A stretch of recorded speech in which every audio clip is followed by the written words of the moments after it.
Tu dois être courageuse. Il faut être fort. Il faut garder le moral. Ne lâche rien. Tu dois trouver un sens à tout cela. Tu dois être positif. Tu dois te battre jusqu'au bout. Sois résilient. Tu dois faire quelque chose de tout ça. Stop!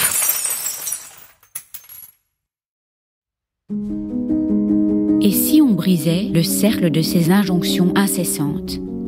Et si on arrêtait d'écouter et de céder à ces pressions venues des autres, de la société et parfois de nous-mêmes? Je suis Delphine Rémy et bienvenue dans ma série spéciale sur les injonctions. Une série pour questionner, réfléchir et surtout se libérer. Pas de pression, pas de il faut, pas de tu dois. Ici, on prend le temps de se poser, le temps de déconstruire et surtout le temps d'être doux avec soi-même. Dans cette série, vous ne reconnaîtrez pas mon jingle habituel qui vous berce depuis 3 ans, mais des airs de piano, tout doux, que j'ai choisis spécialement pour vous. La vie, la société, les réseaux sociaux, un tourbillon constant d'injonctions. Toujours plus, toujours mieux. Et moi la première, je m'en impose trop souvent. Et si on se foutait un peu la paix? Et si on se laissait bercer par la musique, par ces notes de piano, tantôt graves, tantôt aiguës, pour s'apporter un peu de douceur au milieu de nos to-do list, de nos obligations et de nos devoirs? Alors installez-vous confortablement, laissez-vous porter et surtout, laissez les injonctions derrière vous. Je vous souhaite une bonne écoute.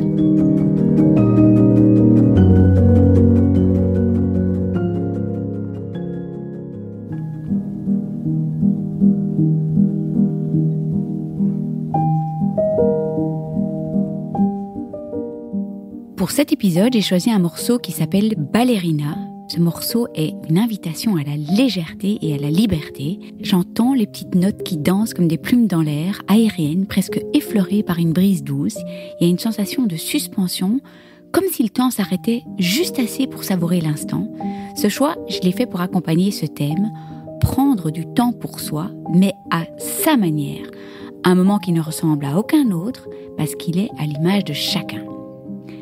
Alors l'injonction à prendre du temps pour soi, je vous avoue que ce podcast est plus une parodie affectueuse pour les hyperactifs mentaux, hypersensibles, hypercréatifs et entrepreneurs infatigables dont je fais partie.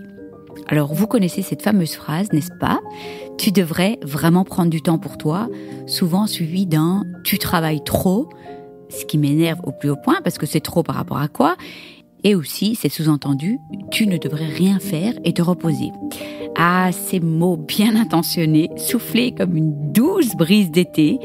Mais merde, soyons honnêtes, pour certains d'entre nous, c'est aussi absurde que de dire à un poisson rouge du « prends une pause et contemple ton eau ».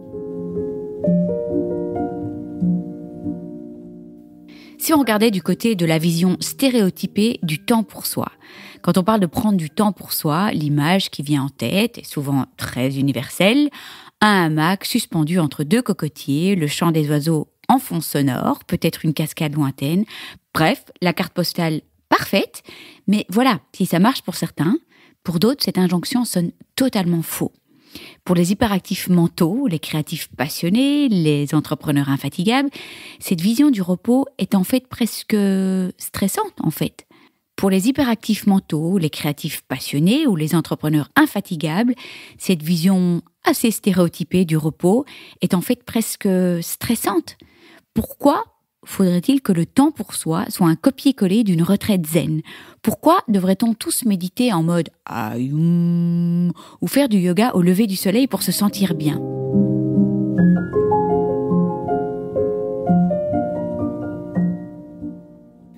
Le repos n'a pas la même définition pour tous. Et si le repos pouvait prendre d'autres formes? Pour un esprit créatif, par exemple, résoudre un problème complexe ou imaginer un nouveau projet est parfois bien plus ressourçant qu'une sieste. Trouver une idée brillante, griffonner des plans sur une serviette de table ou même mind mapper ses idées peut être en fait tout aussi apaisant que contempler des vagues. Alors si on prend l'exemple d'Élodie, une graphiste passionnée, elle dit « Mes amis ne comprennent pas. Quand je dis que je me détends en travaillant sur des designs personnels le dimanche, ils pensent que je suis incapable de déconnecter. Mais pour moi, c'est ma forme de méditation. Et j'avoue que je pourrait dire exactement la même chose pour moi, me mettre sur Canva et faire tous mes designs, mais c'est hyper apaisant. Je préfère ça. En fait, j'adore ça. Voilà, c'est ma manière de m'apaiser, de créer, de chipoter avec Canva, de créer des jolis designs. J'adore ça. Et souvent, j'entends, mais t'es incapable de déconnecter. Bah, voilà, c'est ma manière de déconnecter.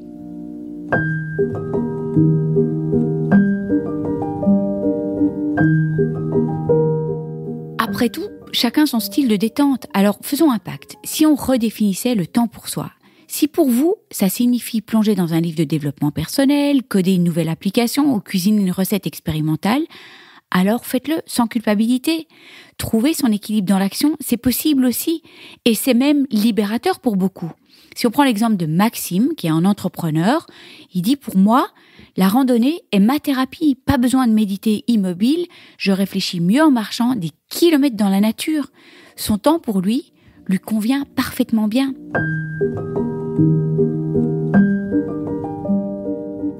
Et si on arrêtait les injonctions à tous ceux qui en ont un peu ou franchement marre, qu'on leur impose une manière de se détendre, continuez à exceller dans votre chaos organisé, c'est comme ça que vous êtes câblés. Ne laissez personne décider pour vous ce qui doit être votre repos. Le vrai temps pour soi est celui qui nous ressemble, qui résonne avec nos aspirations. Qu'il s'agisse de danser dans le salon, de mind-mapper un projet complètement fou, d'écrire un bouquin ou de tricoter en écoutant un podcast, se détendre, c'est avant tout se reconnecter à ce qui nous fait du bien. Alors, et vous, c'est quoi votre façon de prendre du temps pour vous ? Je vous embrasse très très fort et on se retrouve la semaine prochaine pour, je pense, la dernière injonction qu'on va traiter ensemble, l'injonction à s'affranchir du regard des autres. Ça fera 12 épisodes, peut-être qu'il y en a d'autres qui arriveront et en tout cas je me réjouis de vous retrouver tout bientôt pour ce dernier épisode. Je vous remercie de tout cœur de nous avoir écoutés. N'oubliez pas de vous abonner si vous désirez recevoir les notifications des prochains épisodes. Et puis si vous avez apprécié cet épisode, ça me ferait vraiment très plaisir que vous me laissiez une bonne note, 5 étoiles, comme à l'école, et peut-être même un commentaire ou un partage sur les réseaux sociaux, parce que c'est grâce à vos commentaires, à vos étoiles, vos partages, que le podcast pourra aider plus de monde encore, et c'est tout ce que je souhaite. Donner ou redonner espoir, ce serait les coups tous ensemble, partager nos joies, nos peines et célébrer toutes nos petites victoires. Si vous aussi vous désirez partager votre histoire, n'hésitez pas à m'envoyer une petite vidéo témoignage de 5 à 10 minutes avec les thématiques que vous souhaitez aborder. Tout est expliqué sur le site internet cancerjegère.blog. Et puis, dernière petite chose, Naître Princesse Devenir Guerrière a lancé sa nouvelle page sur Buy Me a Coffee, une plateforme de soutien pour aider les créateurs de contenu, les podcasteurs, les artistes, les magiciens, les clowns et j'en passe à vivre de leur passion.